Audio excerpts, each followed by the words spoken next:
Bismillahirrahmanirrahim. Assalamualaikum warahmatullahi wabarakatuh. Baik Bapak Ibu semuanya, pada kesempatan kali ini saya akan mencoba melakukan general review atau ulasan secara garis besar mengenai materi-materi yang telah sama-sama kita pelajari selama satu semester, dan tentu saja materi ini mencakup materi yang disajikan sebelum dan setelah UTS ya.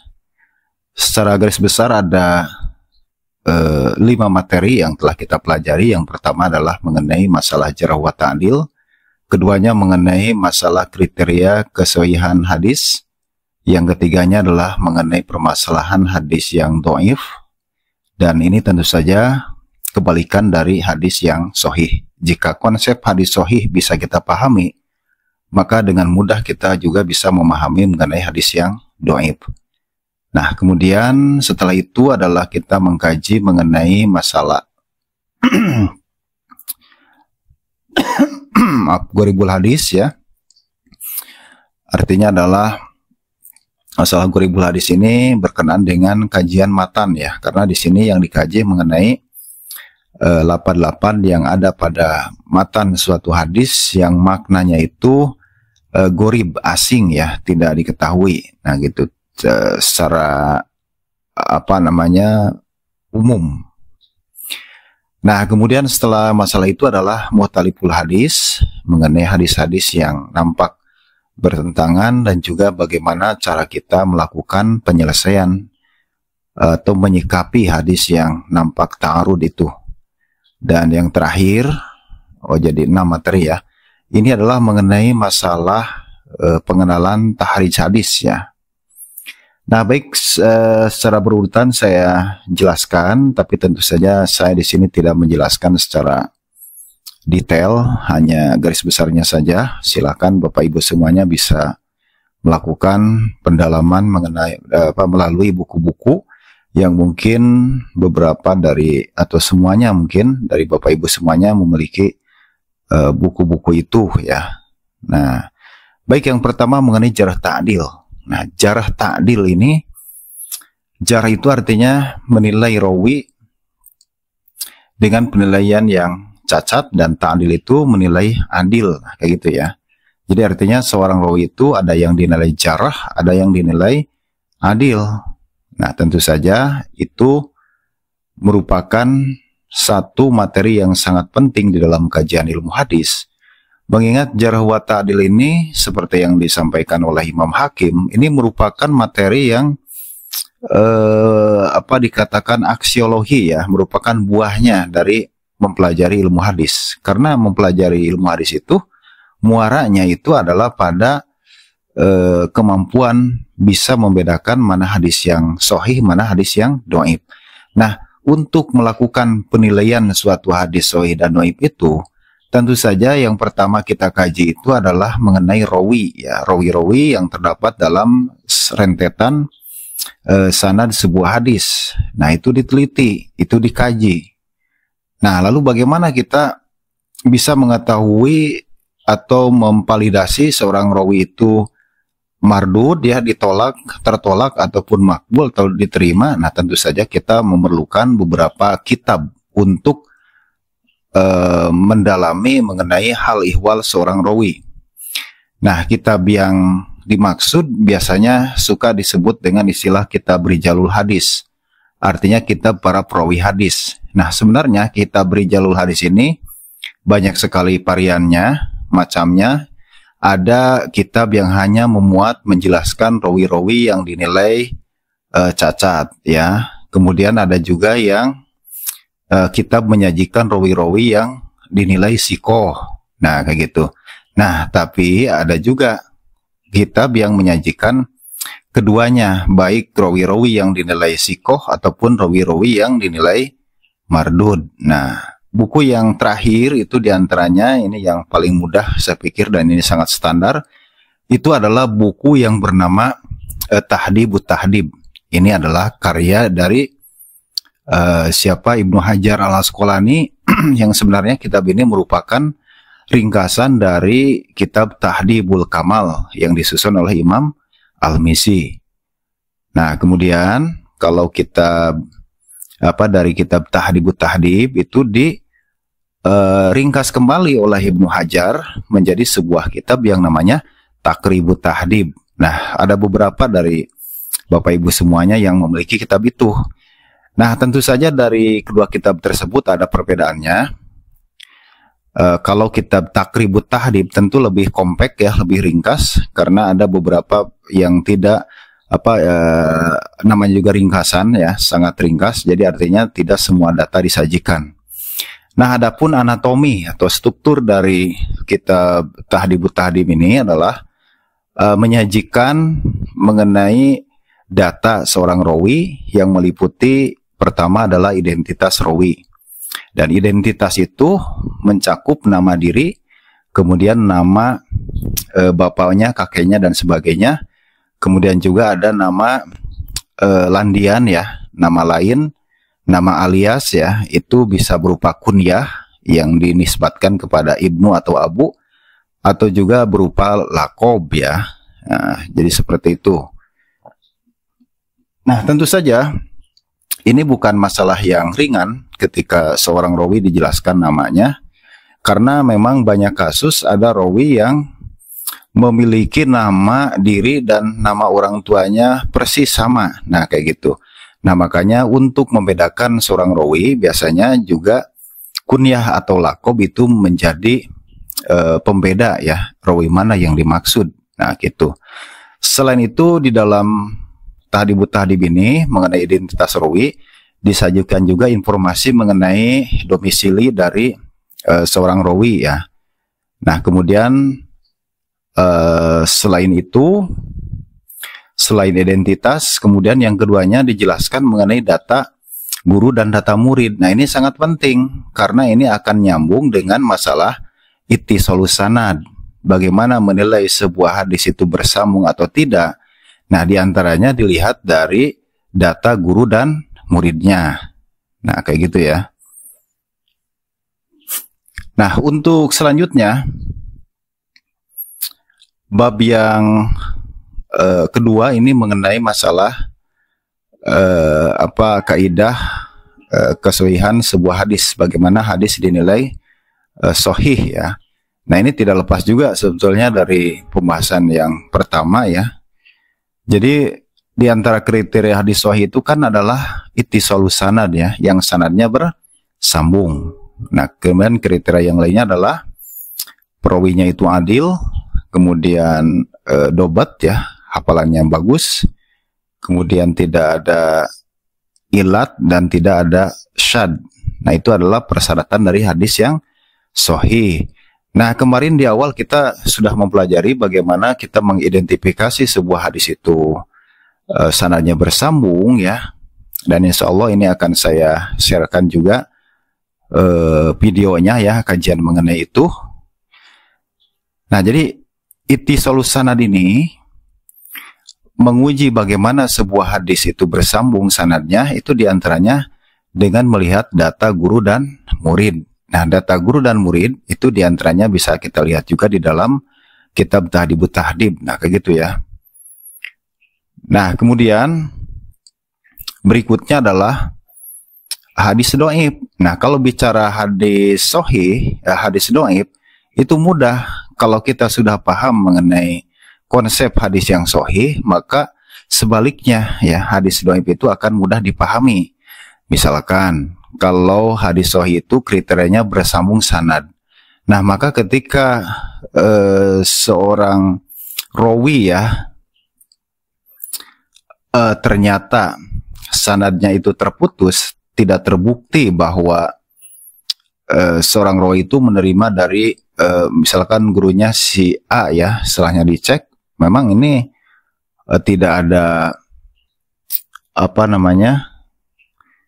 tidak pernah terjadi ya, si rawi A misalkan berguru kepada si rawi B. Nah, kayak itu diantaranya tadi bisa dilihat dari data guru dan murid ya. Nah, jadi kalau syarat sahih itu sanadnya bersambung, maka ketika sanad itu terputus ya, nah maka hadis tersebut gugur dari syarat kesahihannya, Dan cukup suatu hadis dinilai sebagai hadis yang dhaif dengan kriteria yang ini.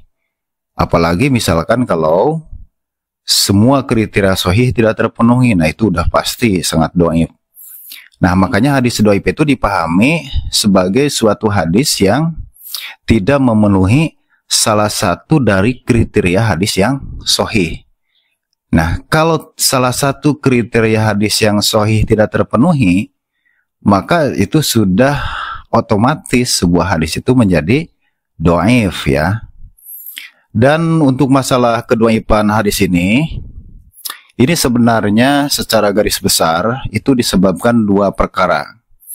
Perkara yang pertama, sebuah hadis dinilai sebagai hadis yang dhaif adalah saktun min isnad, itu yang sanadnya itu gugur ya. Nah, kemudian letak gugur sanad ini akan juga menjadikan istilah tersendiri ya. Misalkan bila sebuah hadis yang gugurnya itu di awal sanad ya, 1 atau 2 ya, nah maka itu disebut dengan hadis yang mu'allaq. Nah, tapi kalau hadis yang gugurnya di akhir sanad itu namanya hadis mursal. Kalau suatu hadis sanadnya itu gugur lebih dari 1 dan tidak berurutan, nah itu namanya adalah munqati. Kalau gugurnya 2 berturut-turut ya, nah itu adalah namanya mu'dhal. Nah kayak gitu. Nah itu. Kemudian yang kedua, hadis menjadi dinilai sebagai hadis yang dhaif ya adalah ta'nun fi rawi, yaitu adanya cacat dalam diri rawi. Nah, kecacatan ini banyak sekali ragamnya. Tinggal kebalikannya aja dari syarat sahih. Kalau tadi syarat sahih itu adalah rawinya adil. Adil itu takwa ya, menjauhi dosa besar dan sebagainya. Nah, maka ketika seorang rawi itu katakanlah tukang bohong ya, nah maka itu sudah jelas hadisnya menjadi tertolak karena ada kecacatan ya di dalam rawi tersebut. Atau misalkan rawi yang hafalannya buruk, nah kayak gitu ya. Nah itu pun sudah cukup menjadikan sebuah hadis menjadi cacat ya. Nah jadi secara garis besar sekali lagi, kedhaifan suatu hadis itu disebabkan dua perkara. Pertama adalah sanadnya gugur, yang kedua rawinya cacat. Nah kayak gitu ya. Jadi ini berkesinambungan sebetulnya dengan bahasan yang sebelumnya. Nah kayak gitu ya, dengan tadi jarh wa ta'dil lah kayak gitu ya. Kemudian dengan ittisalus sanad, nah kayak gitu. Nah kemudian masalah berikutnya ini mengenai apa gharibul hadis ya. Harus dibedakan, ada istilah yang mirip ya. Cuman lafadznya terbalik ya. Kalau ada gharib al-hadis, ada hadis gharib. Nah, kalau al-gharib al-hadis itu adalah hadis yang di dalam matannya terdapat suatu lafaz yang asing. Nah, keasingan suatu lafaz itu disebabkan oleh karena suatu lafaz itu memang jarang digunakan. Nah, gitu ya. Ya, jangankan bahasa Arab ya, untuk orang Arab, bahasa Sunda saja, bahasa Indonesia saja banyak juga yang sangat asing. Kenapa asing bagi sebagian banyak orang misalkan? Ya karena lafaz itu memang jarang digunakan. Nah, kayak gitu.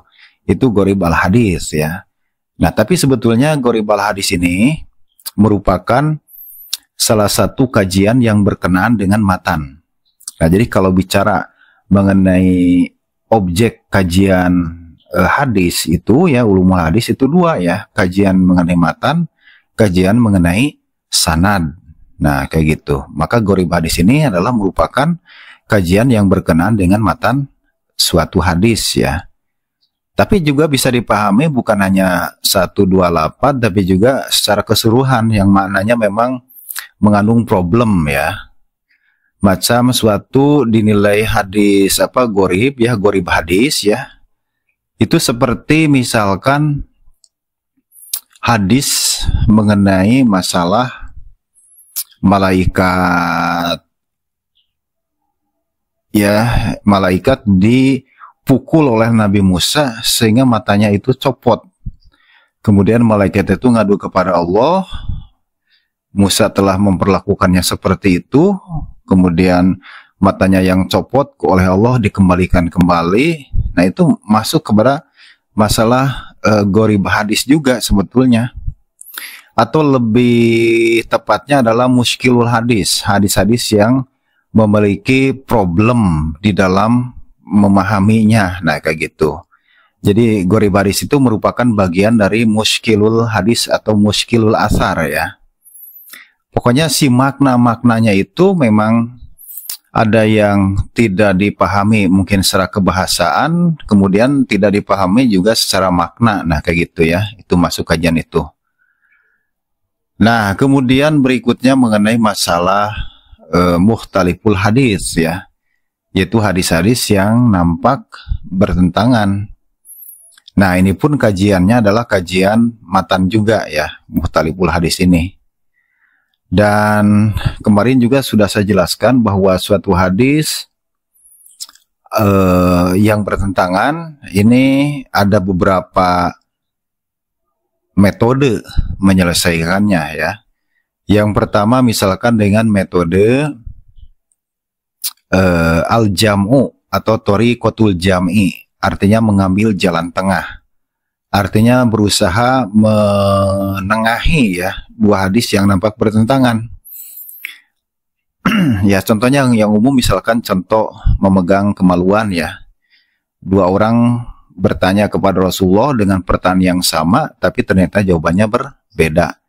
Yang satu menyuruh untuk wudu lagi, yang satu kata Rasulullah nggak usah wudu. Nah, maka Imam Malik mengambil sebuah cara bagaimana mempertemukan hadis itu, memahami hadis itu dengan cara mempertemukannya, mengambil jalan tengah, bahwa kesimpulannya memegang kemaluan tidak membatalkan wudu, tapi kalau berwudu itu jauh lebih baik.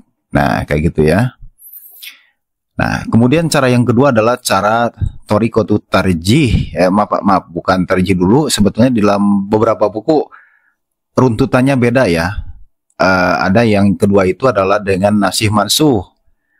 Artinya ketika ada dua hadis yang nampak bertentangan ya, mungkin kasusnya itu adalah berkenaan dengan apa istilahnya itu, tahapan Rasulullah dalam menerapkan sebuah syariat ya, yang semula dibolehkan kemudian hari dilarang ya, macam nikah mut'ah. Nah, kayak gitu. Itu kan dimansuh itu. Yang semula dibolehkan, ziarah kubur, yang semula oleh Rasulullah dilarang, kemudian dibolehkan. Nah, kayak gitu ya. Nah, maka kalau kita memahami mengenai hadis, konsep mengenai masalah mukhtaliful hadis ini, kita nggak akan bingung gitu kan. Ketika nampak ada dua hadis yang bertentangan. Nah, kayak gitu ya. Sehingga kita bisa menentukan dengan cara-cara yang tadi ya. Tadi ada dengan cara thoriqatul jam'i kalau mungkin. Kedua dengan cara nasih mansuh ya. Oh, mungkin ini hadis disabdakan Rasulullah tahun Hijriyah. Nah, kemudian yang keduanya ini tahun 5 Hijriyah. Nah, kayak gitu ya. Jadi artinya yang dilakukan atau yang dinyatakan Rasul terakhir itulah yang berlaku. Itulah yang nasih. Nasih itu menghapus. Apa yang dihapus itu hadis yang pertama. Nah, kayak gitu ya.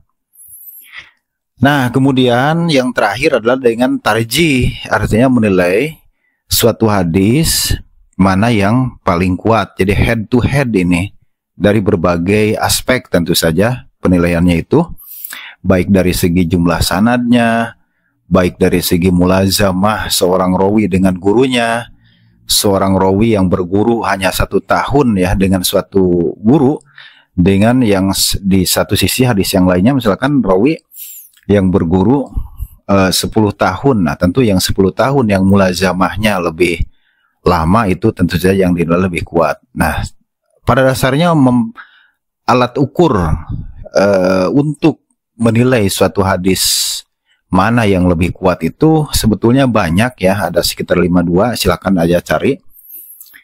Nah, itu. Cuman memang yang paling umum itu adalah bikas roti turuk dengan banyak yang jalan yang lebih banyak. Nah, itu biasanya yang paling umum. Satu hadis jalur hanya satu jalur, sementara hadis yang lainnya yang maknanya bertentangan misalkan dua jalur. Nah, kayak gitu. Tentu yang dua jalur ya yang dinilai lebih kuat. Nah, kayak gitu ya. Nah, berikutnya mengenai masalah apa itu pengenalan tahrij hadis ya. Nah, tahrij hadis ini merupakan salah satu metode penelitian hadis yang paling dasar ya, yang standar, yang tentu saja wajib dimiliki ya skill ini oleh para pembelajar hadis, orang yang memang menggeluti hadis ya. Nah, tahrij hadis itu entengnya begini. Jadi bagaimana kita meneliti sebuah hadis dari berbagai macam aspeknya. Pertama, meneliti suatu hadis itu adanya dalam kitab apa saja. Kemudian setelah itu dilakukan penilaian mengenai hadis yang sedang diteliti itu, apa hadis itu sahih atau dhaif dan sebagainya. Nah, kayak gitu.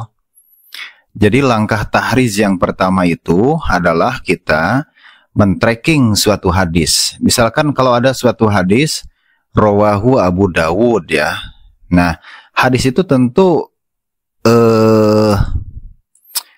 ada kemungkinan bukan hanya riwayat Abu Dawud saja, mungkin para imam yang lainnya, para pemilik kitab sitah, tis'ah dan sebagainya juga meriwayatkan. Nah, itu dapat dicari ya, di tracking itu dengan menggunakan tahrij hadis. Lalu bagaimana kita men-tracking suatu hadis itu adanya dalam kitab Masadir Riyah apa saja? Nah, itu dengan beberapa cara kan.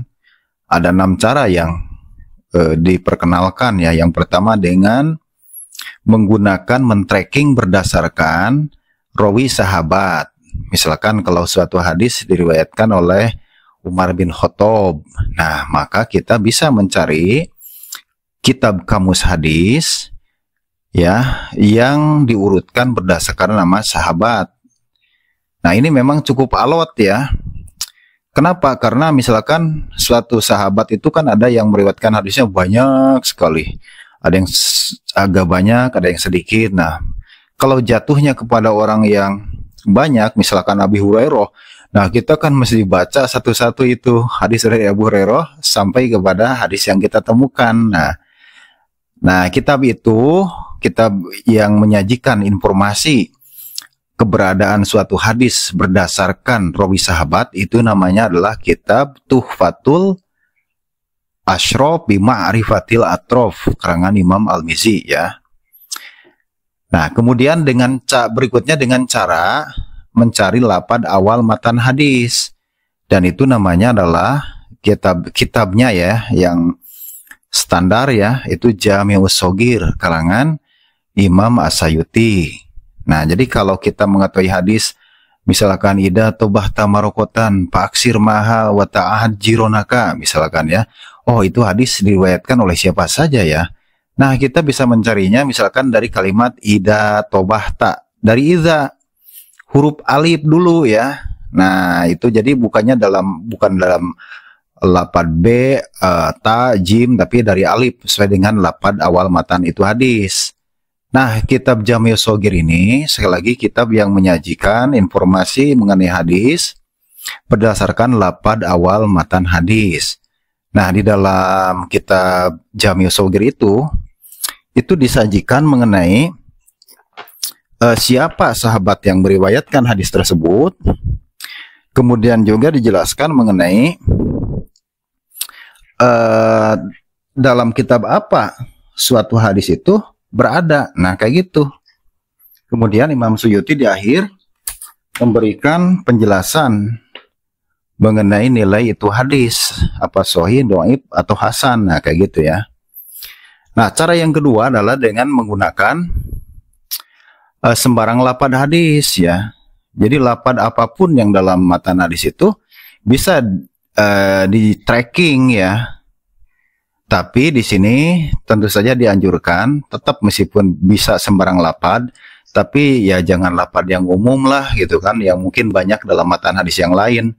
Carilah keyword ya, kata kunci dari itu hadis, ataupun katakanlah lafaz yang memang spesifik. Nah, kita mencarinya dari sana. Dan kitab yang menyajikan informasi mengenai itu adalah kitab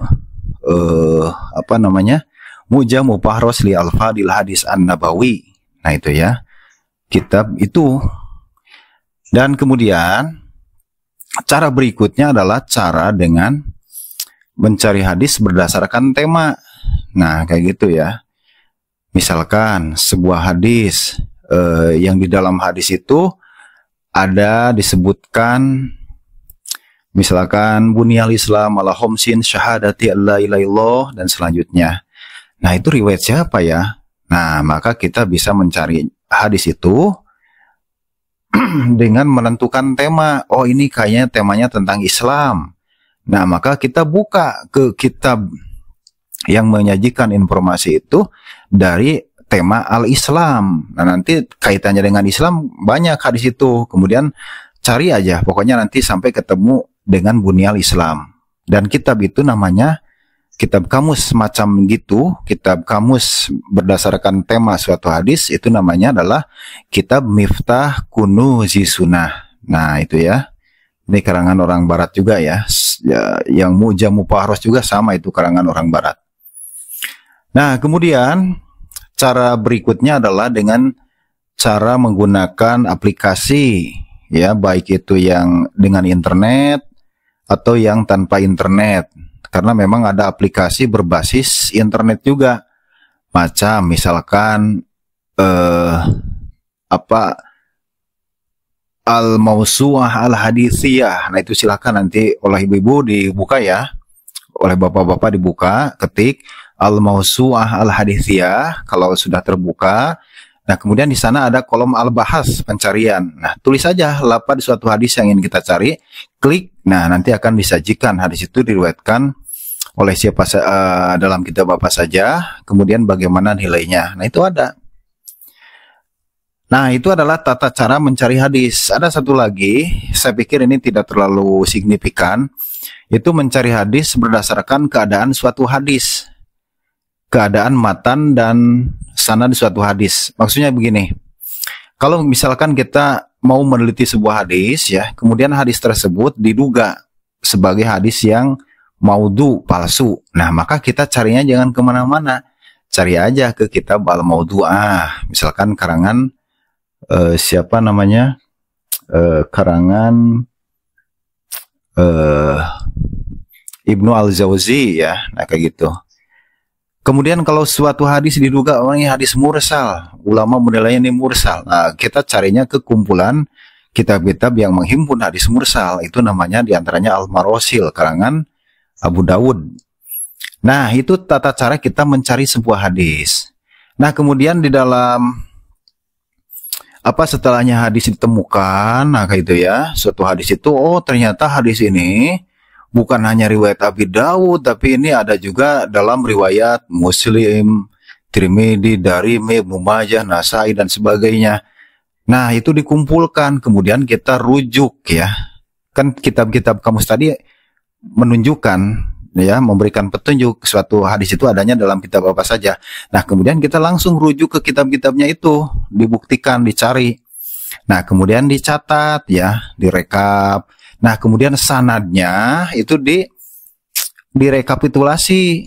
Nah, setelahnya si rawi-rawinya itu setelahnya direkap, nah baru ke langkah tadi, ke jarh wa ta'dil, dinilai itu satu-satu ya, dilihat satu-satu rawi itu apakah makbul atau tidak. Nah, kayak gitu. Nah, sehingga dengan tahris hadis kita dapat mengetahui mengenai suatu hadis itu terdapat dalam kitab apa saja, kemudian nanti diriwayatkan oleh sahabat siapa saja. Oh, ternyata suatu hadis yang sedang diteliti ini diriwayatkan misalkan oleh 10 sahabat, 20 sahabat. Nah, maka kita bisa menilai suatu hadis itu, oh ini hadis mutawatir. Tapi misalkan kalau oh ini hanya diriwayatkan lewat satu jalur sanad saja, nah itu adalah hadis yang gorib ya, hadis ahad dalam kategori gorib. Nah itu dengan tahrij hadis. Jadi tahrij hadis itu selain kita akhirnya bisa menilai suatu hadis dhaif atau sahih, juga kita bisa menilai suatu hadis ini apakah termasuk hadis yang mutawatir ataupun ahad. Nah kayak gitu. Kemudian juga kita bisa menilai suatu hadis ini, misalkan dalam jalur ini memang ada rawi yang lemah, wah tapi ternyata dalam jalur yang lain itu rawinya kuat-kuat, maka jadi naik tuh derajat itu hadis yang semula dinilai lemah menjadi hasan li ghairihi. Nah itu tahrij hadis. Makanya ini saya pikir tahrij hadis ini perlu praktek ya sebetulnya ya. Nah tapi itu gambaran umum saja ya. Nah, baik, itu saja barangkali yang bisa disampaikan. Ini general review aja. Jadi silakan Bapak Ibu semuanya bisa mendalami ya dari berbagai macam sumber. Ya, sekian, terima kasih. Mohon maaf atas kekurangannya. Wassalamualaikum warahmatullahi wabarakatuh. Thank you for watching. Don't forget to subscribe, share, and like.